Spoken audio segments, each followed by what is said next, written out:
আমি মীর জাফরকে দেখিনি, কিন্তু তার বাপকে দেখেছি। স্বাধীনতার ঘোষণাপত্র পাঠ করা আর স্বাধীনতার ঘোষণা দেয়া কি এক কথা? তৎকালীন মেজর এবং পরবর্তীতে রাষ্ট্রপতি জিয়াউর রহমান বাংলাদেশের স্বাধীনতা ঘোষণা করেছিলেন। স্বাধীনতার ঘোষণাপত্র পাঠ করা আর স্বাধীনতার ঘোষণা দেয়া কি এক কথা?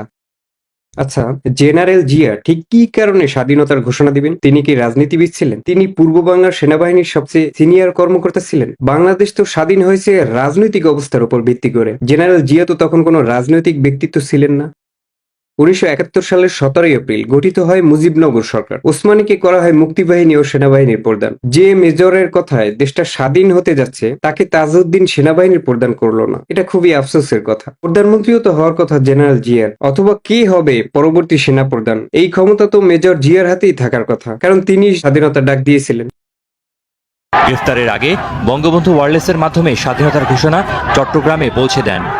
এই আমার জীবনের শেষ, তাই আমি টেলিফোন করে আমি খবর দিলাম আমার বিডিআর হেডকোয়ার্টারে চট্টগ্রাম, আজ থেকে বাংলাদেশ স্বাধীন। আমার জীবনে তোমাদের সঙ্গে দেখা হতে না পারে, বাংলার ঘরে ঘরে জানিয়ে দাও, যে পর্যন্ত না ৭ কোটি মানুষ স্বাধীনতা না পাবে, সংগ্রাম চালিয়ে যাও, যুদ্ধ করো। বঙ্গবন্ধুর পক্ষে ভাষণটি প্রথমে চট্টগ্রাম আওয়ামী লীগ নেতা এম এ হান্নান ঘোষণা করেন, কিন্তু ভাষণটি প্রচারের দায়িত্বে থাকা বেতার কর্মীদের অনুরোধে বাঙালি সেনা কর্মকর্তা মেজর জিয়াউর রহমান বঙ্গবন্ধুর পক্ষে ২৭ মার্চ স্বাধীনতার ঘোষণা করেন। On behalf of our great national leader, the Supreme Commander of Bangladesh, Sheikh Mujibur Rahman, do hereby proclaim the independence of Bangladesh. Joy Bangla.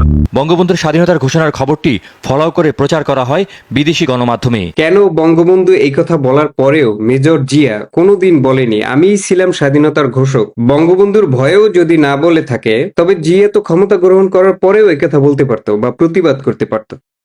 Major Zia স্বাধীনতার ঘোষণা দেওয়ার পরেও মুক্তিবাহিনীরা কেন মুজিবের নামে স্লোগান দিয়ে ঝাঁপিয়ে পড়েছে?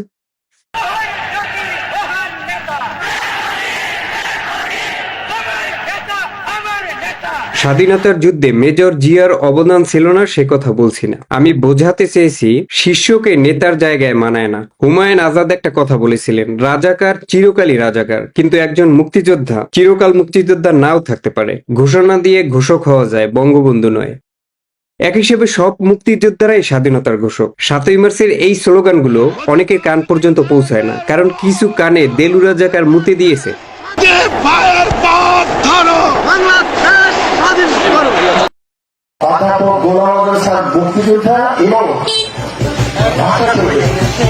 কেউ যদি বলে গোলাম আজম মুক্তিযোদ্ধা ছিল, সেই কথার প্রতিবাদ করার দরকার নেই, কারণ বহু পাগল ছাগল এরকম ধানাই ফানাই কথা বলে।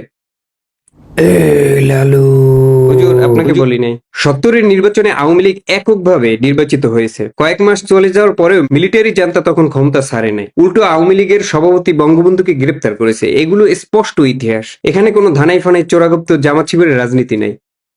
অনেকে আবার বলে বঙ্গবন্ধু পালিয়ে গিয়েছে পাকিস্তানে, অথবা স্বেচ্ছায় গিয়েছে। তাহলে পাকিস্তানিরা ২৫শে মার্চ বাংলাদেশে আক্রমণ করেছিল কেন? জিয়াউর রহমান তো ঘোষণা দিয়েছিল বাংলাদেশ আক্রান্ত হওয়ার পরে। আসলে কি নিয়ে ঝামেলা ছিল পূর্ব পাকিস্তানের সাথে পশ্চিম পাকিস্তানের? বঙ্গবন্ধু পালিয়ে গিয়েছিল বা স্বেচ্ছায় ধরা দিয়েছিল, এই কথা মুক্তিযোদ্ধারা জানতো না, বাংলাদেশের সাধারণ মানুষও জানতো না, শুধু জানতো জামাত আর ব্যারিস্টার ফুয়াদ। শেখ মুজিব ২৫ তারিখে পালানোর আগে সে ২৭ তারিখে হরতালের কর্মসূচি দিয়েছে। পালিয়েছেন বলছেন? অবশ্যই পালিয়েছে। সে ক্যান্টনমেন্টের সাথে অ্যারেঞ্জমেন্ট করেই পালাইছে। জেলখানা ছিল বঙ্গবন্ধুর প্রথম বাড়িঘর। জীবনে বহুবার তিনি এমন পরিস্থিতির মুখে গ্রেপ্তার হয়েছেন যখন তিনি চাইলেই পালাতে পারতেন। পাকিস্তান আমলে বঙ্গবন্ধু ২ বার মন্ত্রী হয়েছিলেন, কৃষিমন্ত্রী এবং শিল্পমন্ত্রী। একবার তিনি দলের জন্য মন্ত্রিত্ব ছেড়েও দিয়েছিলেন। সেই মুজিব নাকি ক্ষমতা লোভী? হ্যাঁ, বঙ্গবন্ধুর লোভ অবশ্যই ছিল, একটা দেশকে গোলামি থেকে মুক্ত করার লোভ তার মধ্যে ছিল। যারা মা বোনদের ধরে নিয়ে পাকিস্তানিদের হাতে তুলে দিত এবং নিজেরা ধর্ষণ করত, তারা এবং তাদের বংশধরেরা মুজিবকে ক্ষমতা লোভী বলে। ১৯৫৪ সালের নির্বাচনে জয়লাভের পরও বঙ্গবন্ধুকে গ্রেপ্তার করেছিল কারা? পাকিস্তান আমলে বঙ্গবন্ধুকে প্রায় ১৮ বার গ্রেপ্তার করেছিল। ১৪ বছর তিনি কারাগারে কাটিয়েছেন। কেন তাকে গ্রেপ্তার করত? কারা তাকে গ্রেপ্তার করত? যারা তার যৌবনটা জেলখানায় অন্ধকারে শেষ করে দিয়েছে, তাদের সাথেই মুজিব পাকিস্তানে পালিয়ে গিয়েছিল। বঙ্গবন্ধু যদি বাংলাদেশের স্বাধীনতাই না চাইতো, তাহলে তো তিনি জামাতের বন্ধু হতেন, কারণ জামাত তো বাংলাদেশ নামক রাষ্ট্র গঠনের বিরোধিতা করেছে।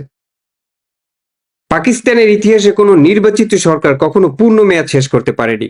পাকিস্তান সমর্থনকারী জামাত এই দেশে নির্বাচিত হয়ে পূর্ণ মেয়াদ শেষ করেছে, মন্ত্রীও হয়েছে, অথচ তার পেয়ারের দেশে এটা কল্পনাও করতে পারত না।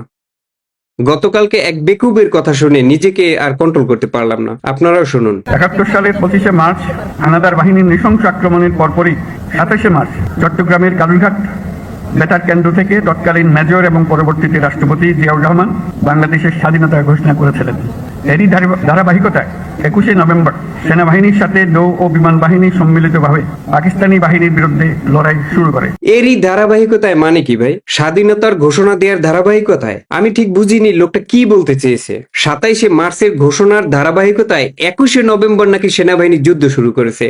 এর আগে ওসমানী, খালেদ মোশাররফ, জিয়া এরা যুদ্ধ চালিয়ে যায়নি? এই ল্যাম্পটা সুলেমান গতকালকে পুরো বক্তৃতায় কি আবল তাবল বলেছে আমি ঠিক বুঝতে পারিনি। ভিডিওটা কমেন্টে দিলাম, আপনারা যদি কিছু বুঝতে পারেন আমারে বললেন।